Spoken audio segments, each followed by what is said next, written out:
Hello, so today we're going to be going over our Set 15 Item Guide Part 2, and this is going to be probably one of the most fundamental and important lessons to TFT, which is diminishing returns, how to deal with itemizations around this concept, as well as some tips on how to deal with that with other facets of TFT, such as the bonus fruits in Set 15, or even picking augments and all sorts of stuff like that. If you like my content, please make sure to like and subscribe. I'm normally doing daily TFT guides on this channel. Additionally, I have a VOD channel that is the Fen River Gaming VODs. If we get to 1,000 subs on the daily VOD channel, I'll do an RP giveaway. But also check out the item guides. Some of them, the current playlist is outdated. It's the previous one. I'm going to update it with the new item guides once I complete the whole series, which should be a 3-part series. So this is video 2. And we're going to get straight into it. Diminishing returns. So I like to do these nice illustrative examples whenever I do the item guides to kind of up the production value a little bit. So I redid the illustration from the previous versions. But basically, with diminishing returns, let's say you start the game off and you are a penguin here. And you are trying to decide on how to itemize your penguin in order to have the most amount of DPS or damage per second. When you have a unit, let's just dumb it down to like the simplest of numbers to make this example as easy to get through as possible. So let's imagine that we only have 3 stats to worry about. We have attack, we have attack per second, which is kind of like an attack speed, and then we also have some sort of amplification, which will say we're starting at 0% amplification. So the idea is, if we start with this and we try and calculate what our damage per second is, well, we have 1 attack, and we're attacking 1 time per second, and we don't have any amplification multiplier, so we're just going to be attacking 1 time per second for a total of 1 damage per second. So our total damage will be 1 damage per second, right? So that's pretty straightforward. That's pretty obvious. Now we want to up that damage in some way that becomes a meaningful amount of increase in damage. Well, let's start with a couple scenarios. So imagine we go to the item shop, and we decide to get some sort of item, right? The item shop, we either can get a +1 to our attack, a +1 to our attack speed, or a +100 amp, or basically doubling our amp, like by that means, right? Simple numbers, all of them will basically yield a factor of 2 increase to whatever stat we're looking at. Well, let's take our little penguin here, and let's say that, you know, by just nature of choice, let's just pick the first one. Let's say that we give ourselves plus attack. Ooh, sorry, I should draw on a different layer here. Let's say we give ourselves plus attack, right? So now what we're doing is we're basically going to the item shop, we're grabbing this, and we're going to give ourselves a nice, fancy, powerful sword, right? We have our cool, awesome sword, which now boosts our attack by +1. So what's going to happen is, if we go through all of our numbers, we are now going to have 2 attack as our stat. We're going to be attacking still. We haven't changed this. It's going to be 1 attack per second. And our damage amp is going to be the same. It's going to be 0% amp, right? And if you look at it, obviously this one's going to be pretty obvious. We are going to be at 2 damage per second, right? Because basically we upped our attack, so we attack for a damage of 2. We attacked once per second, so we're attacking for 2 damage per second. Now, let's just redo this whole thing, right? Let's just go back. Let's redraw. And let's say that now we're going to go back to the item shop. So imagine that we have our sword, right? Our penguin of past. We now have a fancy, cool sword. We now have 2 attack, which is our new attack that we have per second. And we're going to go back to the item store, right? Let's go through 2 scenarios when we go back to the item store, right? So we're going to take our penguin, and we're going to go through scenario 1 and scenario 2. So I'll write them out. So I'll go scenario 1, and then I'll go scenario 2. So imagine that we go to the store, and we decide to stack the same stat that we already got. We decide to go back to the store in scenario 1, and we go for another +1 attack. What's going to happen in scenario 1 is now we're going to have 3 attack. We're going to attack 1 attack per second, and we're going to still have 0% amp, which if we go through it, we're attacking for a total damage of 3, we're attacking once per second, and we have no other damage multiplication, right? In this scenario, we would just have an even bigger sword, right? We would have like the Giga Juicer Deathblade of Doom, right? And basically our damage would be 3 let me just rewrite that a little bit neater. It would be 3 damage per second, right? Because our attack now is 3, and we're now doing 3 damage per second with this scenario 1, right? Because we're attacking once per second for 3 total attack. However, let's say we go to the item store and we don't buy another +1 attack. Let's say we start off with our 2 attack, and instead, when we go to the item store, we go for an attack speed, right? So now we're going to keep our same sword, right? It's going to be our nice little, nice little cute sword. It's going to be great. And instead, we go to the store and we get some fancy new shoes, right? We get the Air Jordans, or the Air, whatever you want to call them, the Air Pengus, right? We have some cool sneakers. They got some nice little ribbons and stuff, right? And instead, now we increase our attack speed. Well, in scenario 2, our attack is going to be the same as before because we have a sword, so it's going to be 2 attack, right? Now our speed is going to increase. We're going to be doing 2 attacks per second because we have now increased our speed by 1. So it's going to be 2 attack per second. And I'm sure you guys can already see where this is going. And then we're going to have 0% amp. If we look at this and you add it up, we're now attacking with 2 attack, and we're attacking twice per second. So if we're looking at our damage per second, we're doing 2 attacks, each doing 2 damage. That means that we're going to do 2 and 2, which is 4. And it's going to be 4 damage per second. So as you can see, I went to the store and I bought a +1 in different stats. And as you can see, the total amount of damage that I got increased went up, right? The total damage of my unit, or the Pengu, went up in this case.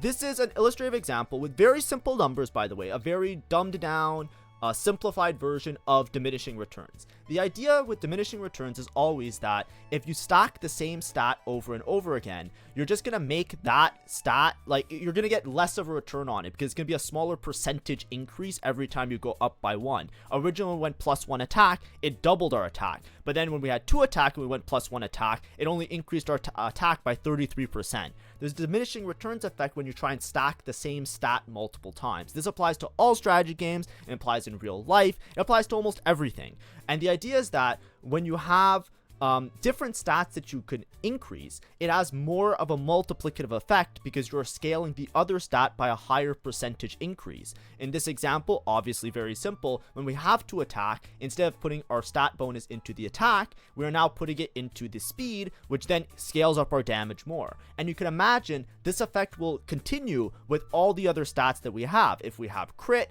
if we have damage amp, if we're a tank and we have HP, armor, other stuff, and we're trying to have defensive stats, all of these will apply, and it will usually work out. In some cases it doesn't. There are exceptions. We'll talk about that in the video. But in most cases, it will work out that you want to try and spread the amount of stats that you have. You want to try and increase multiple different types of stats to make cohesive and strong units that can do damage in TFT. But now, let's continue with some set 15 examples in particular. But the main summary, diminishing returns is all about balancing your stats, your items, your augments, your traits, your synergies, everywhere. You want to try and balance everything that you're doing in TFT. If you're playing around with a lot of damage, like a lot of base stats, you want to make those base stats crit. You want to give them damage amp. You want to make things coherent. If you get damage amp from your augment, then build towards crit items. If you have crit items, try and get damage amp via augment. Try and make it so that you're always creating units that hit like a truck by increasing all of your multiplicative stats before you stack in one particular stat on your unit. Additionally, diminishing returns could apply in a wide variety of scenarios. A lot of times you might hear players saying, I don't want to take gold augments in Scuttle Puddle. I don't want to take like econ augments in a galaxy where I already have a lot of econ. It's a similar idea, right? The amount of gold that you get from the augment doesn't feel as good because you're getting so much gold from the encounter. So compared to other encounters where you might have lots of ability to have combat based on the particular encounter, like maybe it gives you an Orn artifact, then you might want to have gold in order to hit your board, right? There's things like that where no matter what decision you're making in TFT, you should always be looking for the things that you don't have. You don't want to really stack more of what you already have because it's going to give you less of a return than taking things that you don't have already. The same thing applies with fruit, right? We're not going to talk too much about fruits in this case, because fruits, you know, the way that they've been balanced have turned into like more of a very particular scenario, because they have these wacky bonus effects a lot of the time. But for the most part, if you're trying to figure out what fruit to put on a unit, the same rules apply. Try and give your unit what that unit is missing in order to give them a multiplicative bonus rather than an additive bonus. Some examples, right? I can give a very clear one that I always give. Kaisa. Kaisa is not super relevant right now, but this is a unit that has a very clear idea behind the itemization that you usually see with this unit. If you read this unit, Kaisa has a passive where kills grant permanent attack damage. So the Kaisa will slowly scale up their AD, their base attack damage. Additionally, the traits on the unit, you already have Supreme Cells. Supreme Cell, if you read it, Supreme Cell gives you damage amp. So now you have base AD and you have damage amp. Additionally, Duelist. What does Duelist give you? It gives you attack speed. So now you have base AD, you have damage amp, and you have attack speed. Well, what other stats are important in order to make this Kaisa do a lot of damage? That's right, it's usually crit. So if you look at Kaisa and you have to prioritize what's one of Kaisa's most important items, it's almost always IE. You almost always try and make IE first on this unit if you're playing her. Now obviously she got nerfed, so she's not as relevant anymore, but when Kaisa was relevant up until like the last patch, and maybe if they rebuff her and make her relevant again, IE will always be a good item on Kaisa, because now what you're doing is you're taking your ult that already scales with AD, you already have damage amp on the ult, you already have attack speed which helps you to get your ult off, now you give yourself crit, all of a sudden your ult with all these multiplicative effects can now do critical strike, and that will scale it up by how much critical strike damage you have. So crit builds work really well on a lot of units, and this is where a lot of times when I'm showing different unit builds, I often bring up the crit builds and pairing crit items. We're going to talk about item pairings in this video as well, don't worry. But that's why something like this works really well with the unit. It's very obviously a good option for a unit like that.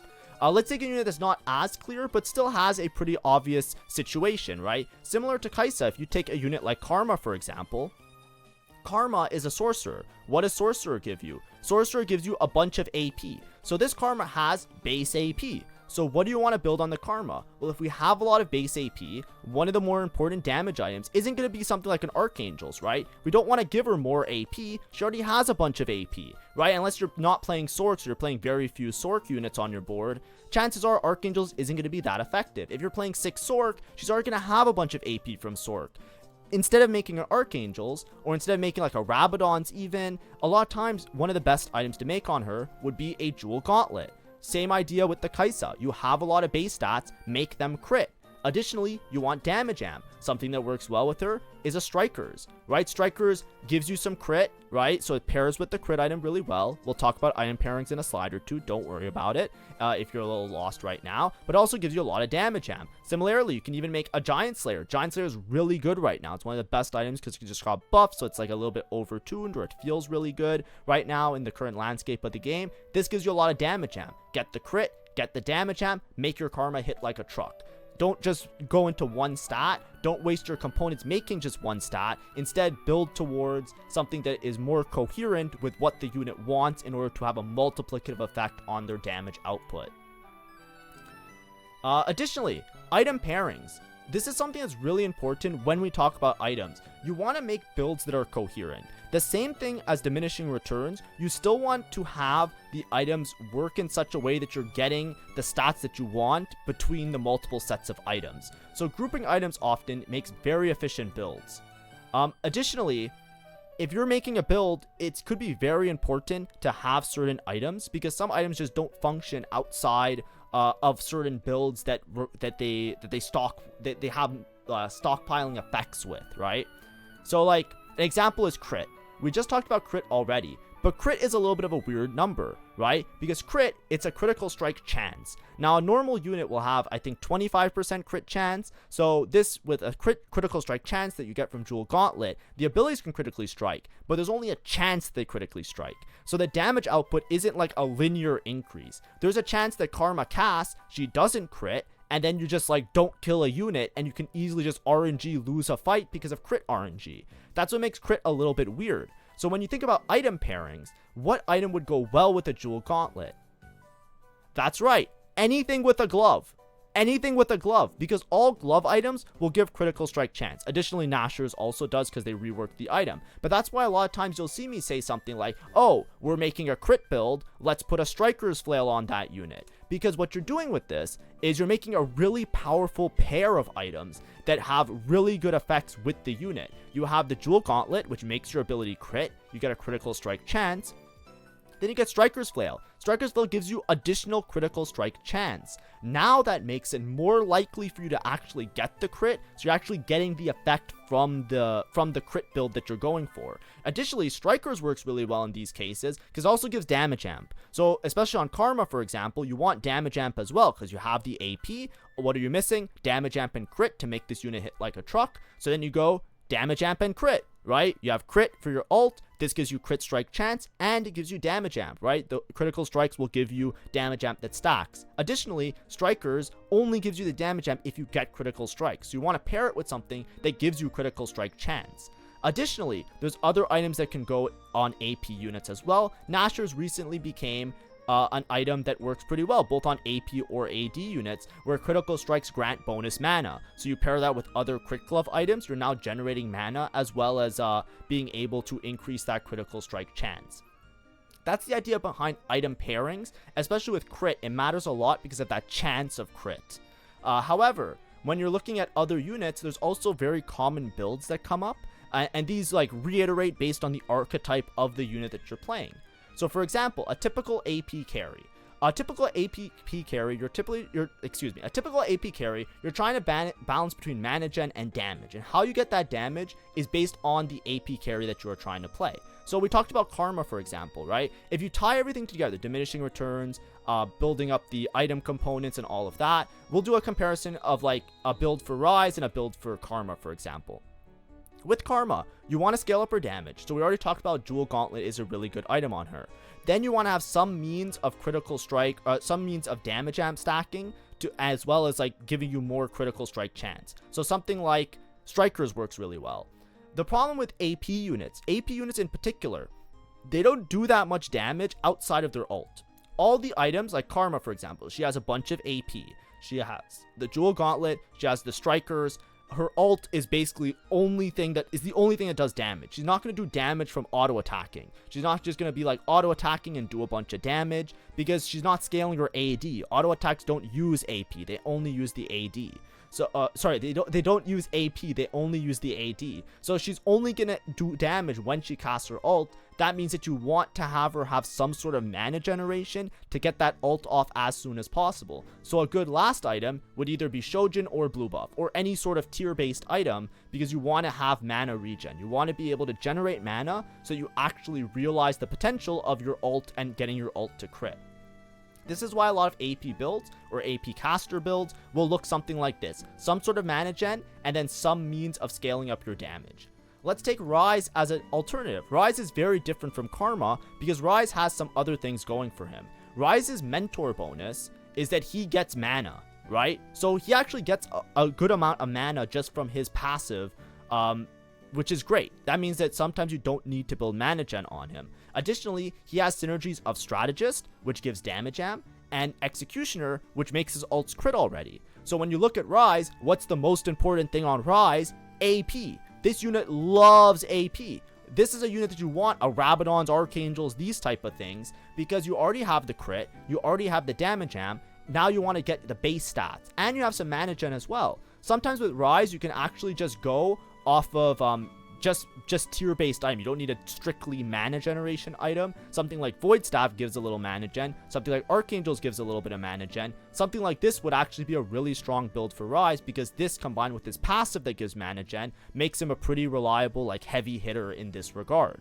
However, if you're not playing deep into Executioner lines, there are still parts of this that you might want to stockpile some items. For example, if you're playing just 2 Executioner, you don't have a lot of critical strike chance, so it's kind of fake. Same thing with Strategist, so you can easily just swap out some items and make some crit damage amp style items similar to like a Strikers, right? Like these items could also work on him. Even a Nashers can work on him in those cases. There's a little bit of flexibility. A lot of it comes down to fruit. For example, with Icebender especially, you really like to have mana gen, just because like while he's frozen in his Icebender state, you want to like generate the mana so that when he pops out of the Icebender state, he just casts and does like a huge chunk of damage. So then in those builds, blue buff is like really good with Archangels. It becomes a little bit more complicated, but the base things holds, right? The priority for Rise is always base AP. You care a lot more about base AP because you have these other means of scaling. And then, of course, we could go through Yuumi. Yuumi's a little bit off the meta right now, but this is a unit that has so much mana gen from Prod, you pretty much never make mana gen on them. And then usually you're going for, like, you know, base AP and crit. So a lot of times you're going for, like, an Archangel's JG +1. Gunblade works well because she's, like, a unit that scales over time. So that, like, helps her to scale over time. And this was, like, a typical Yuumi build when Yuumi was more relevant. But that's like the idea around AP carries, right? And you know, you might Google it or look up stats or watch a guide on how to build AP carries.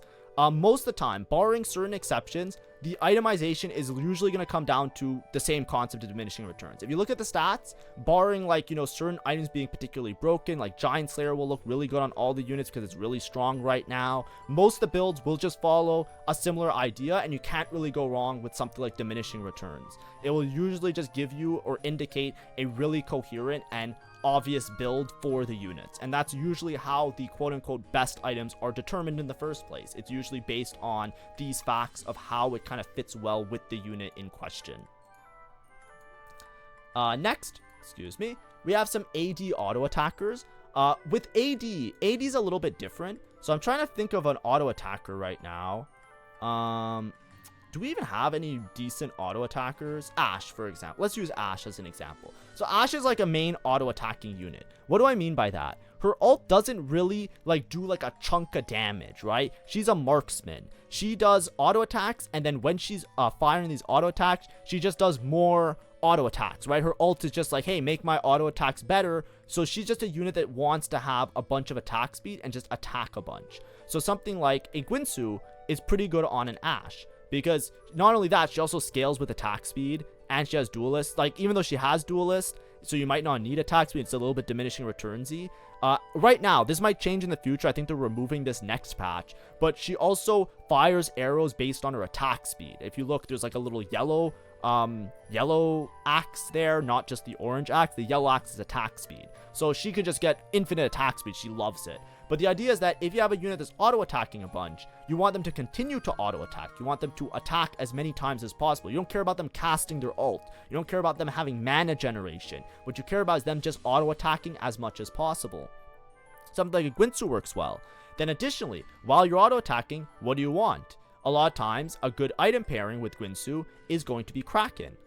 This is a very similar build to even like a Xayah. A Xayah is a similar way, right? If you look at Xayah's ult is just gain attack speed, and then your attacks do bonus physical damage. So how do you scale up a Xayah really strongly? You give her attack speed, and then you give her an item that scales with attack speed, right? As you attack, Krakens will stack and give you additional AD, which will scale your damage. The reason these builds also work really well is that outside of their ult, even if you disregard their ults in general, if you have a unit that is attacking a lot of times or attacking very frequently, those attacks, the general auto attacks, is based off of the AD number. It's very different than AP units where all their damage is in their ult. They're actually doing most of their damage in between ults just by firing arrows or just like shooting their shots, right? So scaling base AD becomes way more important, and normal auto attacks actually crit already, so you don't even need to build into crit that much. That's why a lot of times you hear like Ashe doesn't really need crit, and it's not that useful, even though there's a diminishing returns effect. Usually with auto attackers, you just care about scaling up that AD number, because every single one of their attacks can already crit, and it also gives them a huge amount of damage in their general attacking. But in that's not always the case, of course.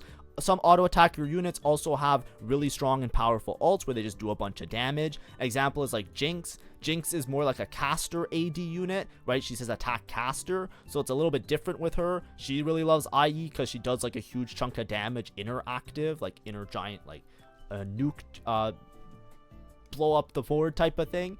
But in general, this is like a common thing you'll see when there's like a unit that loves to attack really fast. You'll see like AD with that as a pairing. Also, some exceptions, right? Now, exceptions are usually ones where they're like a little bit awkward. in terms of how they like function. For example, like there's AP units like Viego and Kog'Maw. I don't have Kog'Maw here. Let me do this and then this, right? These are units where they have a passive where their attacks deal bonus magic damage. Same with Kog'Maw. So a lot of times you'll see units like this where they will love to have like a Guinsoo, and then they'll also love to have some sort of AP scaling. Like I don't think Archangel is that good on Viego because it's just a real estate thing, but it's pretty good on Kog'Maw, right? Because it just scales up your auto attacks to do a bunch of bonus AP damage. But usually with Viego, you actually just go for JG, just because he you don't have enough real estate, right? Like you need something to help keep him alive because your frontline unit a lot of the times, or you need an Ornn artifact or something like that. So Archangels doesn't really fit in very nicely. But in general, you'll see exceptions like this. Additionally, like I said, sometimes you have units where you're not playing deep into the trait. Karma, for example, if you're playing with just Mighty Mech, it can make sense to make more general AP items because she might not have enough AP. So something like a Rabadon's might be a little bit better in some cases, just because like you're not playing deep into the Sork synergy where she's getting a bunch of base stats. And additionally, sometimes there's units that just scale ridiculously well, right? Ashe is a great example where you don't really care about like scaling up crit or anything like that, because a lot of times you're just scaling up so much attack speed, you actually would prefer to just scale up with the attack speed a little bit more. There's also cases with Archangels you might see with like backline units where there's really strong front lines. In those cases, a lot of the times it's because the Archangels is going to outscale any sort of crit, right? Because Archangels is like an infinitely scaling item. As long as the fight goes on, you keep gaining ability power, you keep gaining stats. Sometimes you'll see builds, obviously this isn't the case on Malzahar, there's not really a unit that does this set, by the way, but in the past you might have seen units where they want to have like as many Archangels as possible. And the idea is that it doesn't matter if you build crit, because the Archangels is going to be, it's going to outscale the crit damage. You're going to scale these Archangels so tremendously because you're playing like a stall-worthy comp where you're like waiting for the last possible minute to kill the whole board in a giant nuke, that it makes sense to just scale infinitely and then just like do way more damage than a crit, because the crit will bottom you out, right? If you replace Archangels with Crit Glove or something like that, it will have a multiplicative effect, but like over time, you'll do more damage with some of the other items. Now, I would like to make it clear, so far on the current set, there isn't really a build like this, because none of the comps really stall out like that, and there's not really like a carry that makes great use of the stats that way. This is something that happened in the past. I'm just mentioning why it might come up or why you might see it. It usually just comes down to, if I can stall out long enough, these items will scale to more than the multiplicative effects I would get from damage amp and crit on the unit to make a cohesive build. And it's usually a very particular thing, not like an exception to the rule, not an always type of thing that you would do. Additionally, we're probably going to talk a little bit tomorrow when I talk about item tips about upfront versus non-upfront damage. So that's like, you know, if you're going for scaling, or if you're going for like a crit where you're like trying to hit like a truck early or try and scale into later. A big example of that is with Kale, where Guinsoo now is generally considered to be a lot worse on her than something like Red Buff, because the buffs to Red Buff, you just have the upfront attack speed rather than the scaling attack speed. But that will be in tomorrow's video, because tomorrow's video we're actually going to talk about some extra tips and stuff. Right, part 3, we're going to talk about carry stacking. Carry stacking basically being like putting multiple items on the same unit instead of splitting your items across multiple units. So that's going to be a little thing with a nice little visual demonstration as well that I'm going to draw out. But then there's also going to be some general item tips that I'm just going to group into that part 3. So it's just going to be whatever's left over, whatever doesn't make it into these 3 main topics, I'm just going to put into there with some extra tips. So stay tuned for that. That's going to be out tomorrow. So thank you for watching. Like I said, diminishing returns to me is probably the most important thing in TFT, and it's one of the fundamental aspects of how you govern most of your decision making, and it can actually help you a lot within the game. So hopefully I explained it well. Hopefully I helped you out. If you already saw one of these previous item guides, hopefully this set 15 twist and talk about some of the set 15 units kind of made it a little bit more relevant for the current set. And if you're a newcomer, make sure to like and subscribe, because I put a lot of effort into these item guides. I try my best along the way. But anyways, thanks for watching. Have a great day and see ya. Bye-bye.